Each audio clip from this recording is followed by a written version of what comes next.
Welcome to the deep dive. Today, we're jumping into a city that, it has a certain reputation, doesn't it? Dubai. Mm-hmm. Glittering skyscrapers, luxury living. Exactly. And the common thinking is, unless you've got a serious amount of cash, finding your feet financially, especially with rent, feels daunting, Yeah. maybe impossible. Yeah, that perception is definitely out there. You see the headlines. But the sources we've been looking at paint a different picture, a much more sort of nuanced view. Okay. They show that for, professionals, freelancers, digital nomads, people moving there for the first time who need things to be affordable, there are actually really smart ways to handle it. Specific financial hacks for that market. And that's really the mission for this deep dive, isn't it? We're not talking generic budget tips here. No. We want to unpack how the Dubai rental market actually works based on these sources and find those specific leverage points they talk about. The idea is to see rent, usually your biggest single expense, maybe not just as a cost, but I don't know, as a tool for flexibility, mobility, maybe even a step towards bigger financial goals. And the first thing these sources make really clear is that Dubai's rental market, it's just different. Different from what you might be used to in Europe or North America. It's not static at all. It's incredibly dynamic. Okay, so how is it different? What makes it unique, according to what we've read? Well, a few big things jump out. First, something like over 85% of the population rents.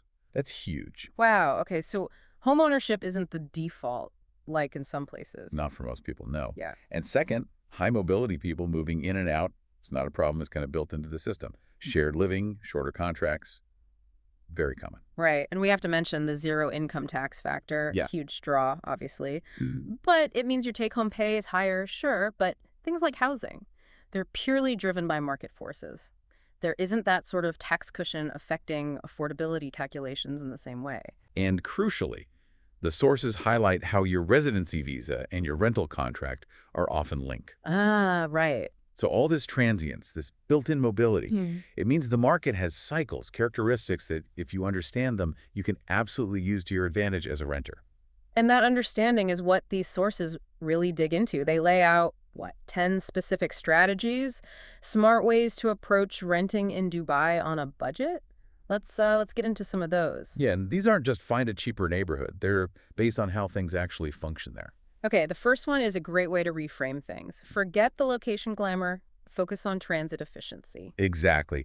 The idea is your real cost isn't just the fancy address. It's how much it costs you in time and money to get where you need to go versus what you're paying in rent. So the strategy is live near a metro station. Prioritize that over paying a premium just for a postcode in, say, downtown or the marina. Right. The sources give examples like looking at areas such as Al Qiada or Al Nada, because living there apparently could cut your rent by maybe up to 40% compared to a place like Business Bay. 40%. Yeah. But you hop on the metro and you're downtown in, 20 minutes or so? The Metro Red Line especially gets mentioned as like your financial backbone for making this work. That feels like a real mindset shift. Okay, so that's where you live. What about how you live? Another insight was about co-living spaces. Co-living can be super helpful, yeah. Especially when you first land. Utilities are sorted, it's furnished.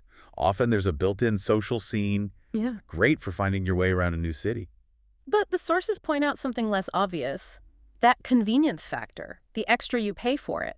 It starts to add up, especially after, say, 3 to 6 months. Right. So the smart move isn't necessarily staying in co-living forever. It's using it strategically, like a launchpad. Okay. Get settled, learn the layout of the city, build some contacts, and then use that network, use what you've learned to find a private shared flat, ideally straight from a landlord, Yeah. Skip that co-living markup. Makes sense. Use it to land, but maybe not to set up shop permanently.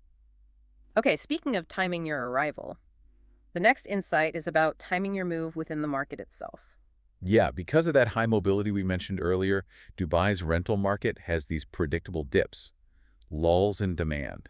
And the hack is basically to aim for those dips when you're planning to move or renew your lease. Exactly. The sources flag midsummer, think July, August, and also mid-December. Holiday periods. Right. Lots of people travel then, demand drops off a cliff. Landlords get more motivated to fill empty places, so you might find better deals or they might be more flexible on the terms. Any specific tactics mentioned? Yeah, one was looking for shorter leases, maybe 6 to 8 months. during these low seasons. It keeps you flexible, stops you getting locked into higher rates when a market picks up again. That kind of timing feels like, yeah, proper insider knowledge. Okay, finding places. Hack 4 talks about getting listings early. It's a big one. Oh yeah. The problem is, once a good rental hits the big websites like Bayut or Property Finder, which are the main ones there, boom. The competition is insane. Hundreds of people looking at the same apartment. So how do you beat the rush? The strategy is to find listings before they go public. Pretty much. The sources suggest looking at local WhatsApp groups, Facebook groups, specific expat forums like Expat Woman, maybe. Right. Checking out early access features on places like Dubizzle. Yeah. Or even tapping into like off-market lists that agents or landlords might share directly. Yeah. It's about getting that heads up. Those direct connections sound key. Okay, so you found a place. Hack 5 is vital. Negotiate with data, not feelings. Negotiation is definitely expected in Dubai. It's a part of the culture. But just saying, oh, I can't afford that, or pleading, it usually doesn't cut it. Landlords and agents respond to facts, figures. That's the insight. So the strategy is use market data for leverage. Precisely. Like you could say, look, I've checked the data. Similar places in this exact building are going for AED 3,800 on average. Can we meet at AED 3,600? Ah, specific numbers. Exactly. The sources suggest using tools like price heat maps. A-Land offers these, apparently. And Bayut has trends reports, too. Basically, do your homework. Data is your best friend in that negotiation. Using data, not just winging it. I like that. Okay, Hack 6 tackles another contract detail. How often you pay rent. Right. The standard way is often paying with multiple post-dated checks.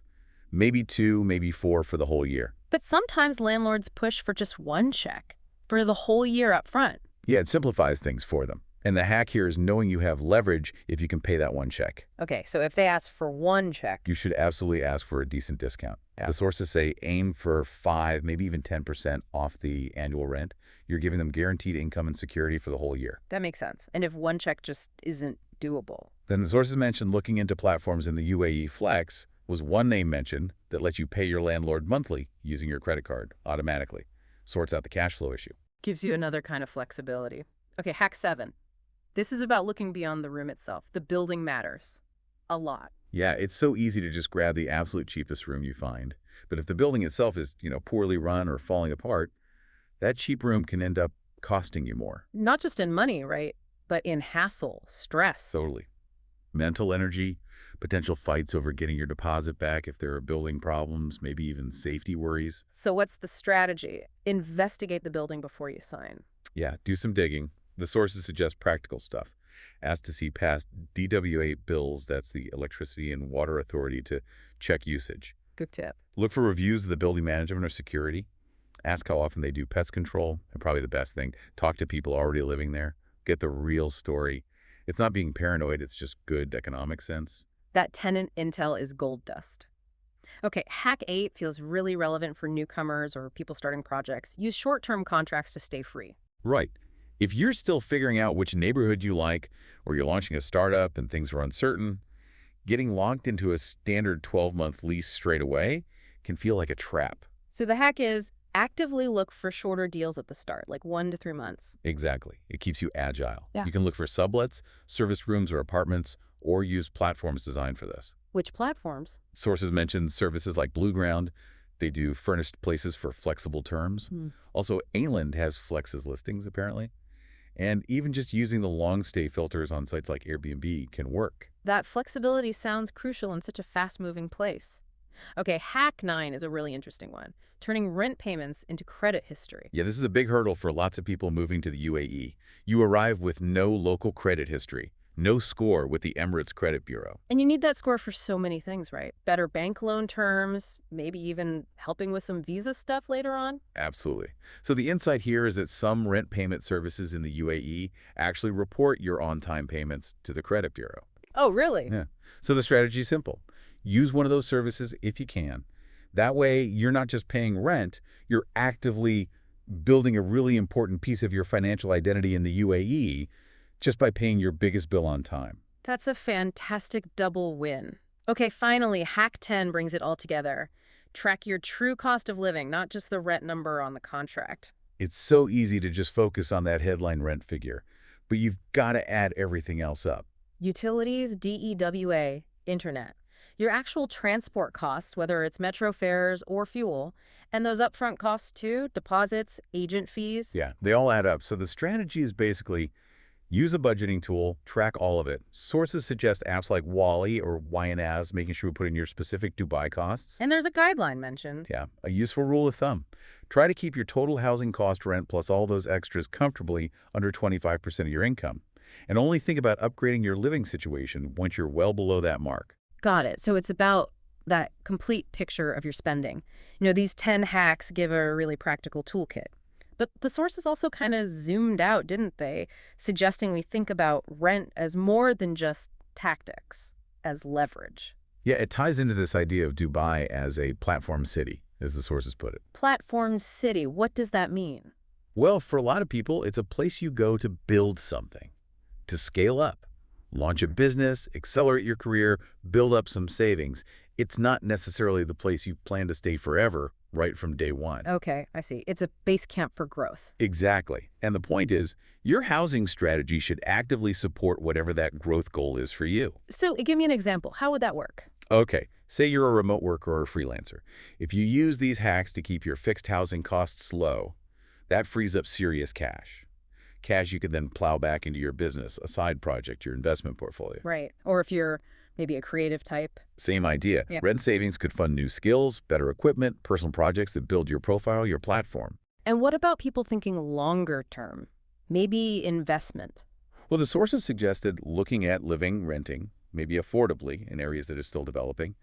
Places like Dubai South or Jumeirah Village Triangle were mentioned. Why there? The thinking is you live cheap now, but you're also positioned in an area that might appreciate, it could be a live now, maybe buy later kind of strategy, keeping options open. It really comes back to that central message, doesn't it? In a place like Dubai, you have to treat housing not just as this passive cost you have to pay each month, Right. but as an active financial tool, something you deliberately shape to fit your bigger strategy, your life plan. Exactly.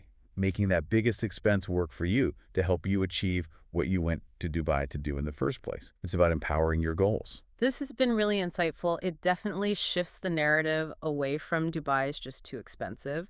It shows there's a way, if you understand how the market works and apply these smart strategies. The sources definitely lay out a path.